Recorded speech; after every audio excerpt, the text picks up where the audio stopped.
Dokta, mimba iliharibika mwezi wa 12, nikasafishwa vizuri na baada ya kusafishwa nikapewa matibabu vizuri, lakini nimekuja kupata period mwezi wa kwanza, imekuwa ni changamoto kwa sababu naona hali ya majimaji. Nikarudi tena hospitali pale pale, baada ya kurudi nikafanya vipimo, nikaambiwa kwamba nina changamoto ya PID, lakini nimetibia, ila kwa sasa nimeona imejirudia tena. Je, dokta, nina changamoto gani?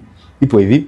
Kiuhalisia ni kwamba unapokuwa na changamoto ya PID na ilitokea baada ya ujauzito kuharibika, kwa mazingira ya ukuta wa mji wa mimba yanabadilika. Hivyo kubadilika kwa ile hali inapelekea pia mabadiliko ya bakteria kujitokeza. Hivyo wanapojitokeza mabadiliko ya bakteria yanahitajika either utumie matibabu ambayo anataka katibia kwanza cha tatizo, ikiwa inamaanisha kwamba hata kile kilichochochea ule ujauzito uweze kuharibika, lakini pia kurejesha mazingira vizuri ya mfumo wa uzazi. Hasa matibabu yatakayojumuisha kuweka vizuri mazingira ya bakteria, hususan kuongeza kinga mwili, lakini pia kutibia majeraha na makovu madogo madogo yaliyopelekea changamoto ile iweze kujitokeza. By the way, nimekuwa nikiwasaidia akina mama ambao mimba zinaharibika mara kwa mara, kubeba ujauzito kwa mara nyingine tena na kuweza kujifungua vizuri, lakini pia ambao wana changamoto za PID kuondokana na changamoto hizi moja kwa moja. Na ndio maana yake napenda kusema kwamba nipo na wewe katika safari ya kuitwa mama.